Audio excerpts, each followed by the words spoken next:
Maybe you or Kyle can figure this out. We don't know. We always have to have Clayton. We always have to have some slight glitch. Is that better? Oh, it's way better. Yes. Yeah. My AirPods died, so.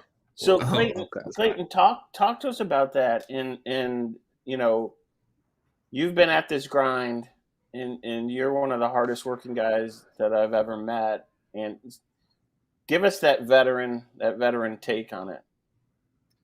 I mean, I think those two guys hit a lot of points that are, sacrifice, the grind, like day in and day out. But I think like a lot of people don't understand is like they see the competitive up and downs, like the competitions, and us running well or competing well, and when we compete well and we compete bad, and grinding through that ebbs and flows. But a lot of people don't see that training like up and down. Like there's workouts that don't go as planned. Like you could be 2-3 weeks out from the biggest meet of the year, and you have a workout, and you just look at coach, and you're like I've had many of times where I just look at coach and go, how the hell am I going to do this in 2 weeks? Like, you get that key indicator day, and you're just like, you finish it, and you're just like for us, like a lot of times, like run a 500 or 600 or, doing split 800s or something like that, where it's like you're running race pace for part of the distance, and you get done and you're just like, I literally have to do that like double the length with no rest. And I just struggled to do it with like 3 minutes rest. Like how in the world am I going to pull this together in 2 weeks?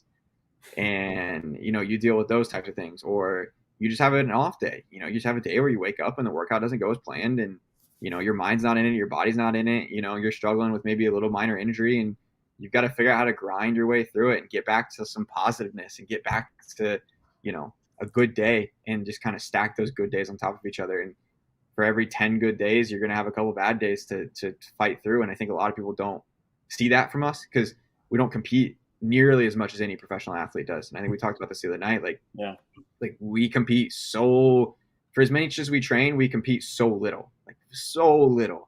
And so the public and the fans see such a small perspective of what we go through and the ups and downs and the grinds that we do.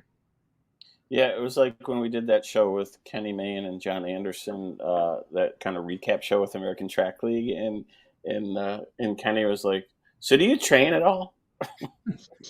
And it's like, yeah, I would love if we didn't have to train. I would love it if we could just run.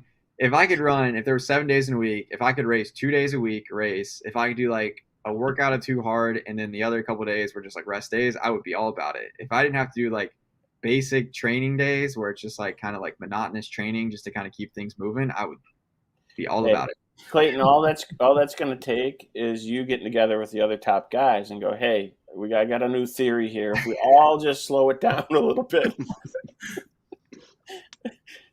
I'm going to bring Rob Biacco on in a second here. So Rob, if you want to kind of click in, but while we're doing that, and he's going to talk a little Taekwondo for a couple of minutes, and we're going to flip back into talking track. Cool. But Kyle, why in the world would you do all of those events? What is wrong with you? Okay, I get that question all the time, and here's the thing: I actually literally did not choose to do decathlon. Like people say, you don't choose the decathlon chooses you.